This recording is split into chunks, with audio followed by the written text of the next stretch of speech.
Doppler radar right now showing that widespread rain across the region. Zooming in right now across Santa Cruz County, we're seeing moderate to heavier downpours as you make your way around towards Corralitos. We'll start to see this deep cutoff low beginning to form over us as we head into Monday, giving us some more of the offshore breeze.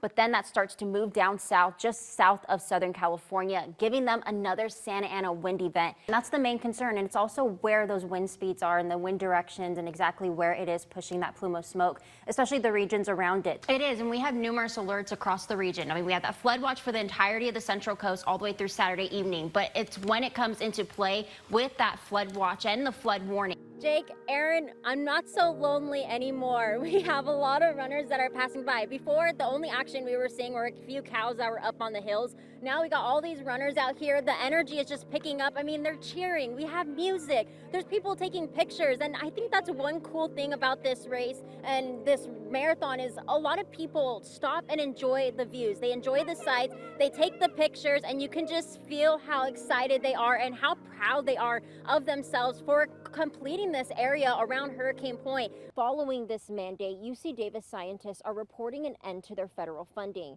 The annual $3 million funding was used for their program that was aimed to help Delta Smelt survive.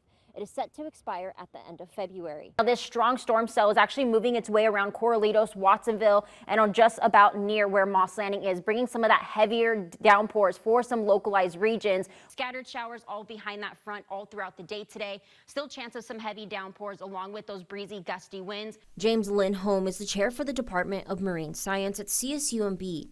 He says after 2 students developed epilepsy and were barred from scuba diving, he felt inspired to find a new way to collect marine data through virtual reality. And I've been spending my entire career saying, try to imagine this. And now we don't have to try to imagine anything. You put the headset on and they don't have to imagine anything, they are there. The Justice Department says it's sending election monitors to 86 counties across 27 states Tuesday.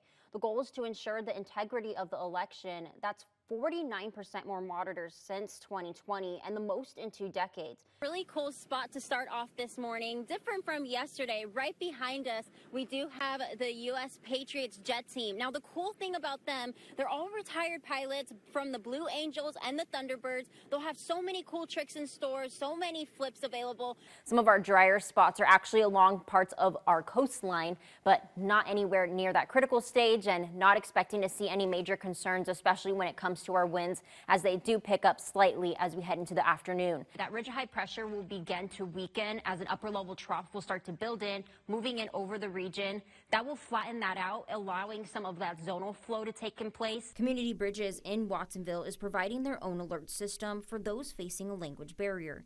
They say these alerts can make a difference between a life or death situation. I think about some of the folks who got the flood warning or have gotten a warning throughout the nation for any sort of emergency that happened in their area.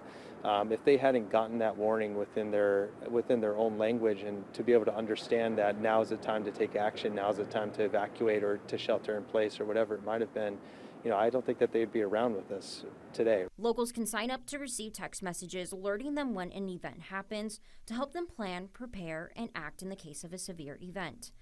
Hannibal, he got named because we caught him eating one of his tank mates. Vince Christian, an engineer by trade and an avid diver, noticed the decline of the kelp forest in the Monterey Bay. Eager to find a solution, Christian reached out to the community, assembling a team of local scientists to create a nonprofit. The Federal Reserve is cutting interest rates by a 1/4 point. It's the second rate cut since the central bank began to lower borrowing costs in September, though the latest cut is smaller. Still, it provides Americans further relief from the high cost of loans like credit cards, autos, and mortgages. Slower inflation and a cooling job market paved the way for today's decision. According to a 2023 report from California State University, Monterey Bay, about 50% of adults are affected with type 2 diabetes and prediabetes in Monterey County alone. Nagamini says these numbers can be mitigated if changes are made. That is Michael Martinez right here. We have Michael right here. Very impressive is he's going to talk to us while he's playing. He plays nonstop. He does not stop at all. And so, Michael, I want to know, what is your favorite song that you play for a lot of these runners? Well, what I'm playing right now is Purple Rain. That's a good one. And also Chariots of Fire is also a great selection. Tim also told me he was in close contacts with government officials earlier this year, trying to help create a viable plan. He even says they were offered a short fishing season before that official decision was made, but even then, they felt that risk was still just way too high. Both Vice President Kamala Harris and former President Donald Trump are holding several rallies in key swing states as they try to win the White House. One of the most pivotal states is Pennsylvania, where polls show it's a dead heat. Action News 8 reporter Jay Gray has more on what to expect. It's a Band-Aid on a wound. You can't stop the bleeding.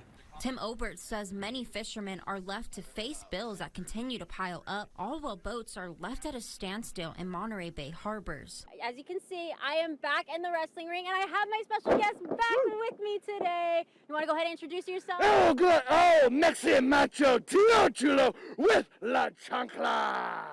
And I hit 10 miles, and he got tough. So what helped you get through this exactly? 200 milligrams of caffeine on mile 5. Definitely.